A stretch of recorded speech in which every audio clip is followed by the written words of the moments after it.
마태복음 6장 19절에서 24절까지 말씀을 봉독해 드립니다. 마태복음 6장 19절에서 24절까지의 말씀입니다. 너희를 위하여 보물을 땅에 쌓아두지 말라. 거기는 좀과 동록이 해하며 도둑이 구멍을 뚫고 도둑질하느니라.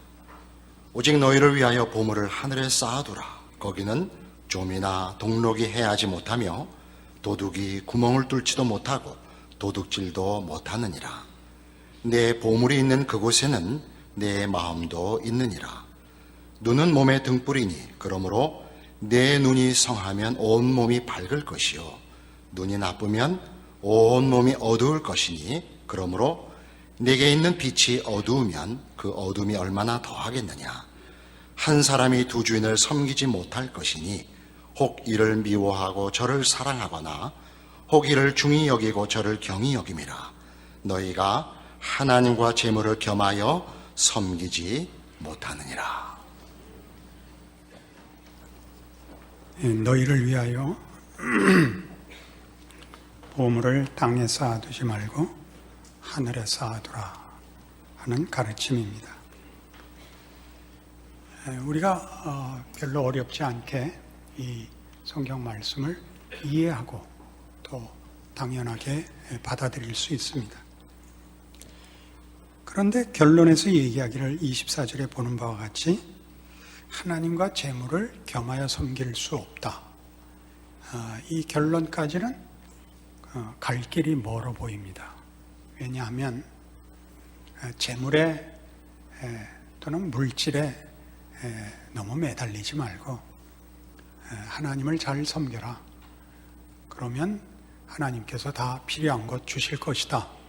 이렇게 우리가 사실은 이 둘을 적대적이지 않게 하나로 묶을 수 있는데 성경은 뜻밖의 하나님과 재물을 전혀 타협할 수 없는 어떤 의미에서 동등한 일종의 권세같이 둘을 나누어 놓고 있습니다. 그래서 재물을 섬긴다는 게 무슨 뜻이냐 하는 것을 우리가 이해하지 못한다면 오늘의 본문 내용은 우리를 오도할 수 있고 괴롭힐 수 있습니다. 디모데전서 6장에 가면 이 부분에 대한 아주 탁월한 사도 바울의 가르침이 나옵니다. 신약 성경 340페이지입니다.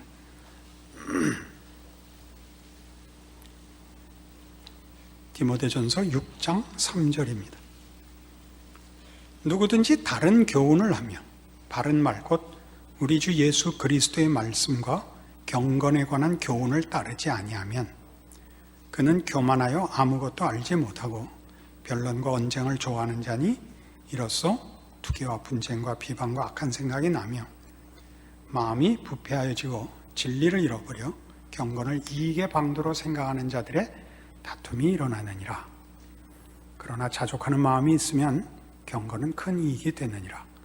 우리가 세상에 아무것도 가지고 온 것이 없음에 또는 아무것도 가지고 갖지 못하리니 우리가 먹을 것과 입을 것이 있은즉 족한 줄로 알 것이니라. 부하려 하는 자들은 시험과 올무와 여러 가지 어리석고 해로운 욕심에 떨어지나니 곧 사람으로 파멸과 멸망에 빠지게 하는 것이라. 돈을 사랑함이 일만하게 뿌리가 되나니 이것을 탐내는 자들은 미혹을 받아 믿음에서 떠나 많은 근심으로써 자기를 찔렀도다. 돈을 사랑하지 마라. 그렇게 하면서 무슨 얘기 끝에 이 돈을 사랑하지 마라가 등장하느냐 하면 3절에 다시 돌아가 보시듯이 우리 주 예수 그리스도의 말씀과 경건에 관한 교훈을 따르지 않는 자로서 돈을 사랑하는 것이 등장하고 있습니다. 그러니까 하나님과 재물이라는 문제는 하나님을 쫓을 것이냐 세상의 물질을 쫓을 것이냐의 문제가 아니라 조금 더 내용으로 좁혀서 예수 그리스도 안에서 허락하신 하나님의 부르심, 거룩함에 자신을 맡길 것이냐 아니면 돈으로 할 수 있는 것에 목을 맬 것이냐 하는 문제입니다. 돈을 사랑한다는 것은 돈으로 할 수 있는 일을 사랑한다는 것이고, 그때 돈은 내가 하고 싶은 일의 수단인 것입니다. 그러니까 돈을 사랑한다는 것, 혹은 오늘 본문에 나오는 마태복음 6장에서 하나님과 재물의 이분법은 하나님이 주인이냐 내가 주인이냐를 대조해 놓고 있는 것입니다. 우리가 서기관과 바리새인의 의와 예수 그리스도 안에서 지금 선포되고 있는 하나님의 의와의 가장 큰 근본적인 차이가 뭐냐? 누가 주인이냐 이거죠. 하나는 하나님의 의고 하나는 사람의 의다. 이렇게 나누고 있는 것입니다. 이 문제에 관한 성경의 가르침은 굉장히 일관됩니다. 신명기 8장에 가봅니다. 구약 성경 274페이지입니다. 신명기 8장 1절입니다.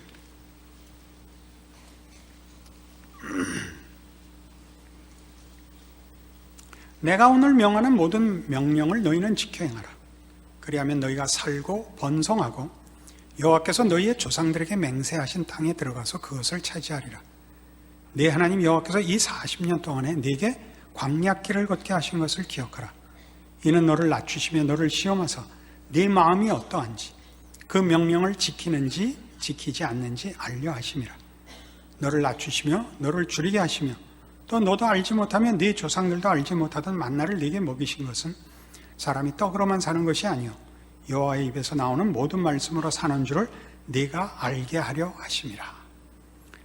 이스라엘 백성은 애굽에서 구원함을 받고 하나님의 백성으로 선택되어 이제 거룩한 율법을 받고 약속의 땅 가나안으로 인도함을 받습니다. 그 최초의 여행, 애굽을 탈출하여 광야에 나왔을 때 이스라엘 백성들이 직면했던 현실은 먹을 문제였습니다. 이 문제를 하나님한테 호소합니다. 하나님이 그래서 만나를 주십니다.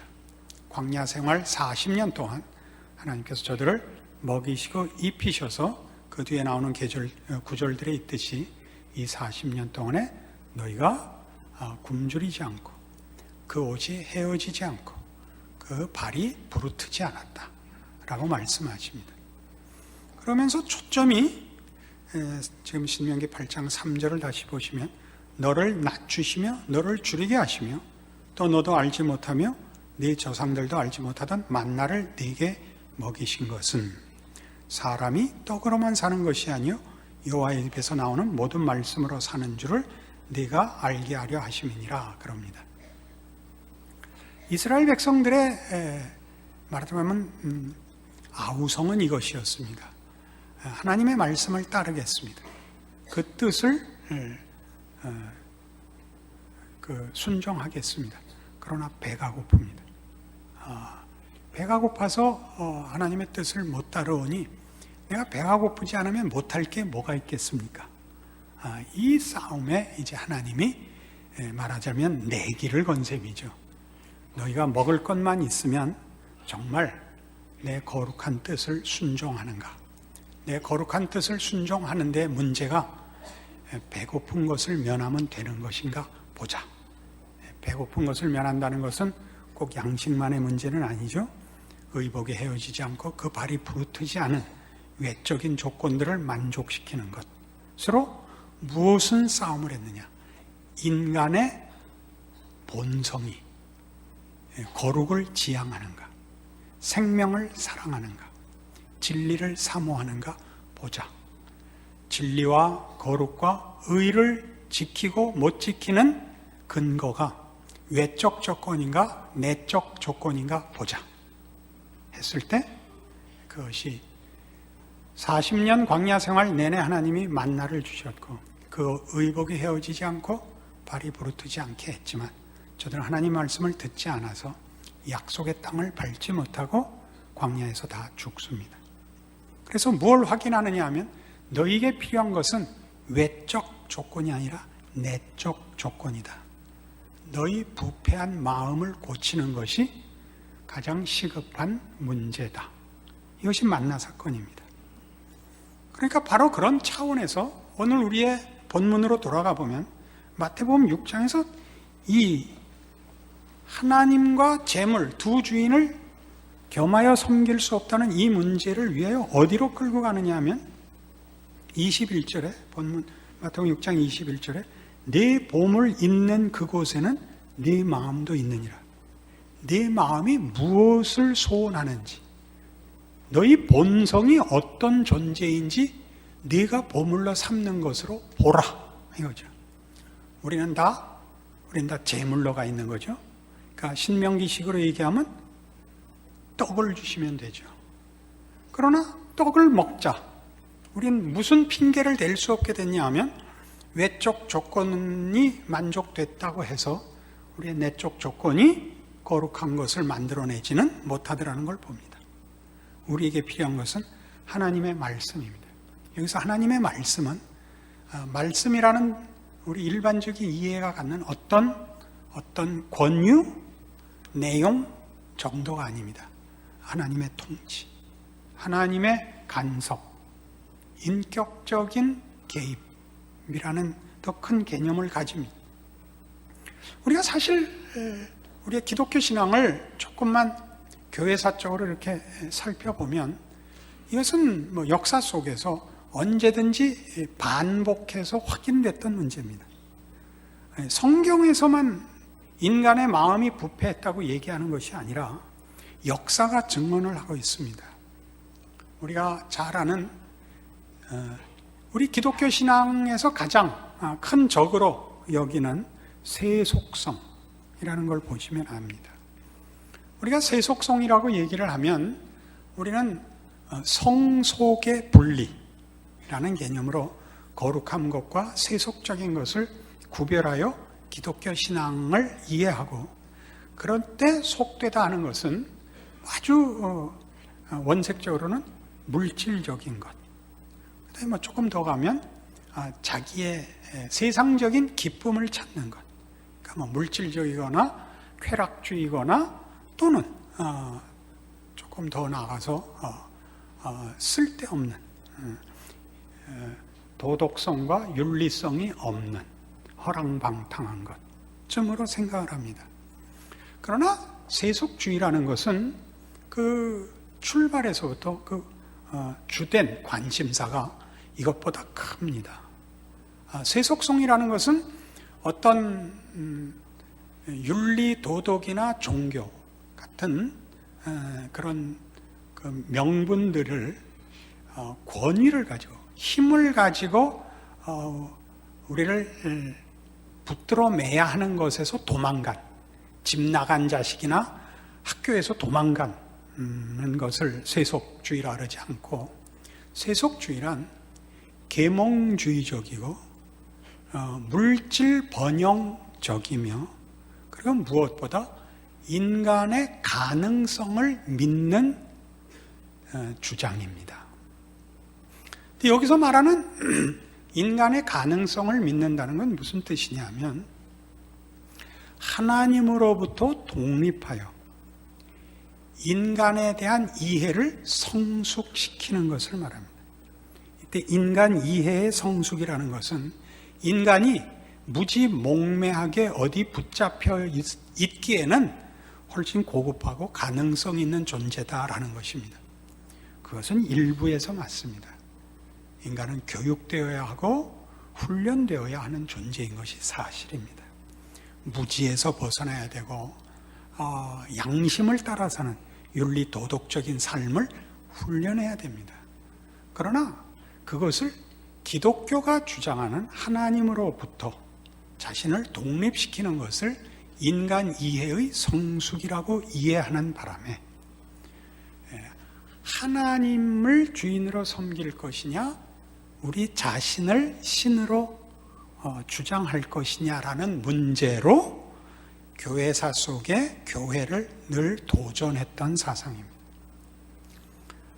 이것이 인간 이해라는 이름으로 인간을 자기 자신이 이해하는 주체가 됐기 때문에 인간은 자기가 경험하고 이해하는 범주로 이 세속주의를 혹은 무슨 진보 사상을, 이런 인간성에 대한 진보 사상을 제한할 수밖에 없기 때문에 하나님과 기독교 신앙이라는 것을 초월의 영역으로 내쫓았습니다.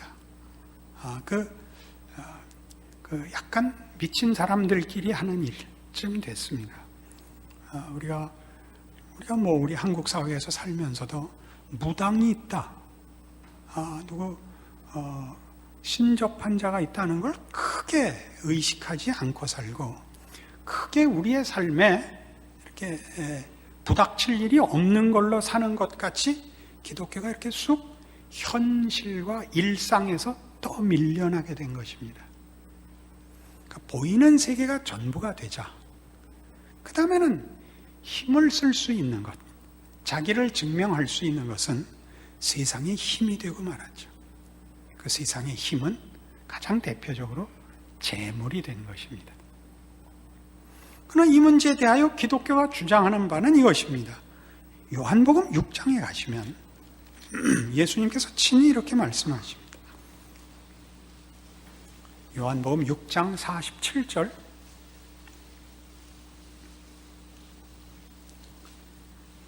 진실로 진실로 너희에게 이르노니 믿는 자는 영생을 가졌나니 내가 곧 생명의 떡이니라.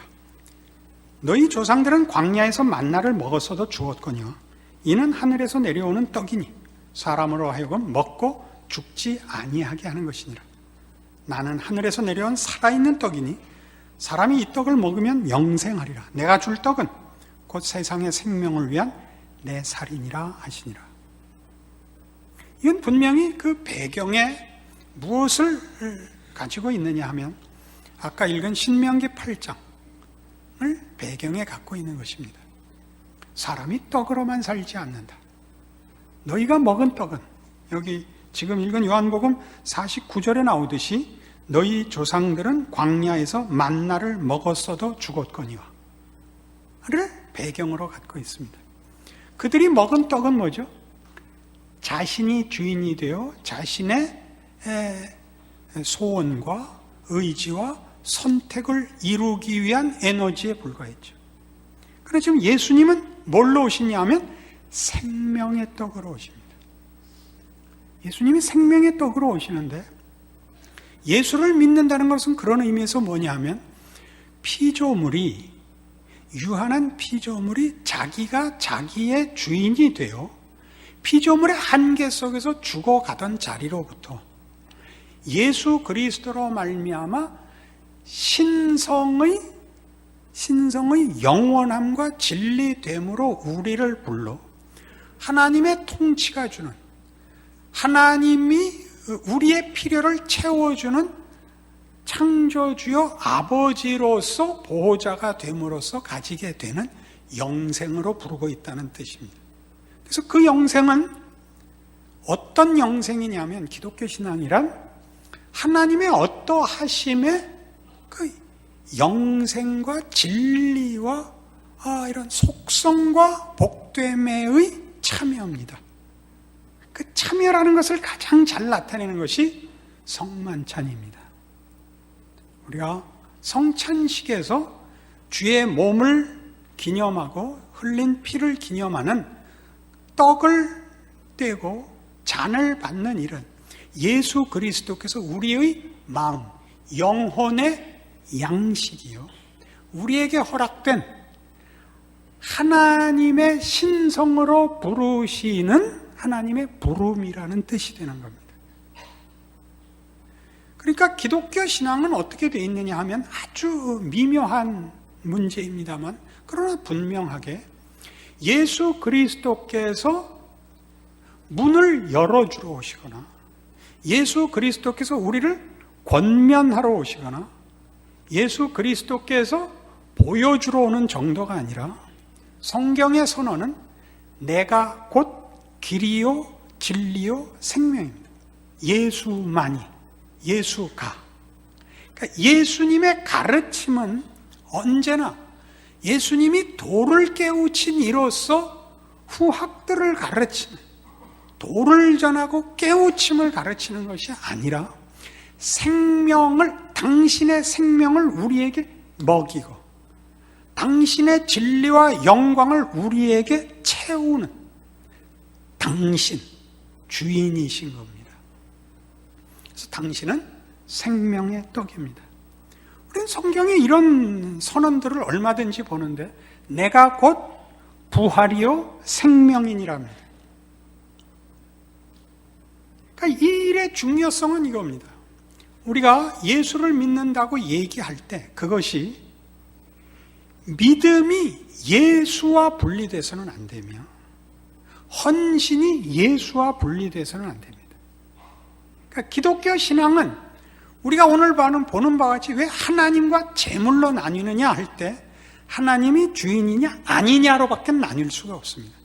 하나님을 주인으로 삼든가 아니든가인데 아니면 각각 자기가 자기의 주인일 수밖에 없고 우리 각자가 자기가 자기의 주인이 되면 우리는 우리가 아는, 감각하는 또는 영향을 받고 베푸는 세상 속에서 그 세계 속에서 최고의 힘을 추구할 수밖에 없습니다. 그것은 결국 재물입니다. 다른 말로 권력이라 그래도 좋습니다. 그것과 대비되는 것입니다. 골로새서 2장에 가보십시다.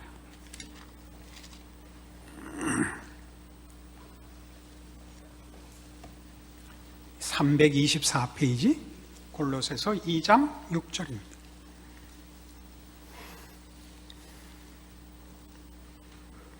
그러므로 너희가 그리스도 예수를 주로 받았으니 그 안에서 행하되 그 안에 뿌리를 박으며 세움을 받아 교훈을 받은 대로 믿음에 굳게 서서 감사함을 넘치게 하라.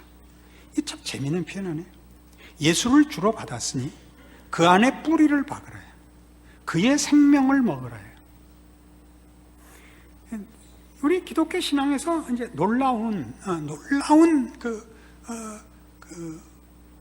점이 이겁니다. 우리는 이런 표현을 얼마든지 씁니다. 그러나 오늘을 위해서 이 표현을 써서 그 미묘한 차이를 확인하려고 합니다. 예수를 위하여 산다.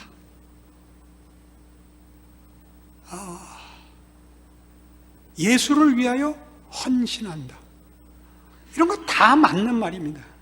본인이 어떻게 이해했느냐와 굉장히 이해를 어떻게 했느냐에 굉장히 중요한 차이가 생깁니다. 우리는 예수를 닮고 예수같이 되도록 부름을 받고 있습니다. 예수의 생명과 예수의 인격을 나누는 자로 되어 있지, 예수라는 이름을 걸어서 명분을 삼아 그를 위하여 헌신하는 나의 성의나 진심을 만들어내는 종교가 아닙니다. 이거 어렵습니다. 여러분의 노력을 중단하라는 뜻이 아닙니다. 그러니까 우리가 우리의 신앙을 점검할 때는 언제나 내가 얼마나 잘 믿고 있는가, 내가 제대로 신앙생활을 하고 있는가를 주를 닮고 있는가 하고 늘 점검하셔야 됩니다. 주를 닮고 있다는 건 무슨 뜻이냐면 내가 어느 수준에 있든지 내가 행한 노력, 성취라는 것으로 제3자에게 자기를 증명받지 않습니다. 주를 닮아가는 길, 저 앞서가신 주를 따라가는 일 외에는 다른 데 관심을 가질 틈이 없습니다. 그러나 우리가 지금 마태복음 6장에서 보듯이 서기관과 바리새인의 의는 뭐냐? 누구를 쫓아가는 것이 아니라 언제나 옆에 있는 사람 앞에 확인되는 자신의 종교성이요 도덕성에 불과해지는 겁니다. 이 어려움을 아시겠습니까? 그리고 이것이 어려우면서 동시에 너무나 다행인 것입니다. 너무나 다행인 것.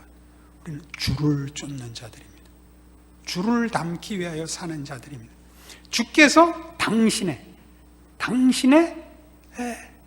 신적 어떤 본질들을 우리와 공유하자고 하시는 것입니다. 공유하자고 하는 겁니다. 그러니까 우리에게 있어서 신앙적인 가장 중요한 덕목이 뭐냐 그러면 순종입니다. 우리가 가지는 기독교 종교적인 어떤 명분들과 실천들도 왜 하느냐 그러면 주께서 그리하라 하셨기 때문입니다. 주께서 그리하라 하셨기 때문에. 그것이 물론 세상 속에서도 고급한 윤리입니다. 기독교 신앙이 요구하는 것들은 그 내용상 언제나 윤리적이고 도덕적 차원에서 고급합니다. 그러나 그것 때문에 하는 거 아닙니다. 그것 때문에 하는 것과 순종을 하는 것의 가장 큰 차이가 뭐냐? 어떻게 둘이 다르냐? 거기에 자랑이 있느냐, 감사가 있느냐를 보시면 됩니다. 기독교 신앙의 진위를 판가름하는 가장 중요한 잣대, 거기에 자랑이 있느냐. 우리가 로마서 3장에서 보는 구원이 은혜로 말미암는다, 믿음으로 말미암는다 해놓고 덧붙이는 판별식, 그런즉 자랑할 때가 어디뇨? 이겁니다. 자랑이란 뭐죠? 내가 만들었다 이거든요. 만든 내가 주인인, 재물이 주인인 사람입니다. 그의 도덕성과 그의 경건과 그의 헌신과 그의 봉사가 자기 증명이었다는 거죠. 예수를 쫓는 자는 예수를 우리의 신앙의 내용으로 주시고 우리라는 피조물의 인격을 신성으로 부르신 것을 인하여 그 순종하고 쫓아가는 자에게 늘 감격이 있다는 거죠. 늘 감격이 있다는 거죠. 막 기뻐서 미치겠다 이런 뜻은 아닙니다. 영광됩니다. 기독교 신앙이라는 것이 나에게 무엇을 요구하느냐에 대해서 늘 고마운 것입니다. 나 같은 것을 이 얘기보다 더 큽니다. 겸손을 떨고 늘 이렇게 결벽증을 확인해야 된다는 차원이 아니라 기독교가 목표하고 부르신 신적 부르심의 그 영광을 이해하는 감격이 있습니다. 이리로 부르시는구나. 나를 그냥 도덕군자나 쓸모있는 자가 되라는 것이 아니라 신성으로 부르시는구나. 하나님의 자녀로 부르시는구나. 이 감격이 있단 말이죠. 에베소서 4장에 가시죠. 성경이 이런 요구를 얼마나 자주 반복해서 하느냐를 기억해야 합니다. 에베소 4장 13절 313페이지 신약성경입니다. 우리가 다 하나님의 아들을 믿는 것과 아는 일에 하나가 되어 온전한 사람을 이루어 그리스도의 장성한 분량이 충만한 데까지 이르리니 이는 우리가 이제부터 어린아이가 되지 아니하여 사람의 속임수와 간사한 유혹에 빠져 온갖 교훈의 풍조에 밀려 요동하지 않게 하려 함이라. 오직 사랑 안에서 참된 것을 하여 범사에 그에게까지 자랄지라. 그는 머리니 그리스도라. 여러분의 삶의 다양한 모습 그리고 반복되는 보잘것없는 사소한 일상 속에서 여러분은 그리스도에게까지 자랄 수 있습니다. 우리 보고 위대한 일 하라 그러지 않습니다. 기적 같은 일 하라 그러지 않고 민족과 국가와 역사를 위하여 일하라 그러지 않습니다. 그것보다 더 큽니다. 우리를 지으신 하나님을 닮고 그가 보내어 우리에게 보이신 예수 그리스도의 어떠하심을 따라가 그 아들 예수에게 나타난 신성으로 우리의 이 피조물의 한계를 벗어나는 그 하나님이 목적하시는 그의 형상을 닮은 영광된 피조물의 완성의 자리로 와라 라는 부름을 받고 있는 것입니다. 만일 이것이 여러분의 신앙을 붙들고 있는 소원이요 약속이요 믿음이 아니라면 여러분은 세속성 앞에 늘 흔들립니다. 지금 여기 에베소 4장에서도 얘기하는 바와 같이 14절에 이는 우리가 이제부터 어린아이가 되지 아니하여 사람의 속임수와 간사한 유혹에 빠져 온갖 교훈의 풍조에 밀려 요동하지 않게 하려 함이라. 얼마나 대단한 말씀인지 아시겠습니까? 여러분이 예수를 믿고 처음에 가졌을 만한 기대들, 어떤 예수 믿음으로 가지는 어떤 심리적 보상 혹은 외적 보상, 쓸모있음, 자존감, 이런 것들과 다른 것입니다. 이런 것들과 다른 것입니다. 여러분이 여러분을 확인하는 데 있어서 세상이 요구하는 잣대로 여러분을 만들어갈 필요가 없습니다. 여러분이 느끼는 부족함, 남보다 나쁜 조건들, 그것은 기독교 신앙에 있어서 아무런 영향을 끼치지 못합니다. 여러분 모두가 예수를 믿는 일과 예수를 닮아가는 일과 예수 안에서 허락된 얼마든지 주셔서 눌러도 넘치는 하나님의 부르심과 은혜와 기적의 손길 아래 있다는 것 기억하셔야 됩니다. 이 믿음으로 여러분 자신의 존재와 삶을 하나님의 사람으로 바치시고 순종하시고 승리하시기 바랍니다. 기도하십시다. 하나님 아버지 은혜를 감사합니다. 하나님이 우리 아버지시라는 것은 얼마나 놀라운 고백입니까? 그것은 얼마나 영광된 부름입니까? 그리고 우리는 얼마나 이 큰 영광을 떼어놓고 보잘것없는 것에 목을 매고 있습니까? 하나님 이 시간 주신 말씀을 통하여 우리가 하나님의 자녀인 것, 예수 안에서 하나님의 자녀로 보호받고 양육받고 채워지고 인도되고 있다는 것 기억하여 우리 존재와 우리 삶이 얼마나 귀한지 아는 믿음 주사 우리 평생을 예수 안에 있게 하소서. 세상의 권세를 쫓지 않고 나를 증명하지 않고 오직 주 안에서 자라며 주를 닮으며 주와 같게 하옵소서. 예수님 이름으로 기도합니다.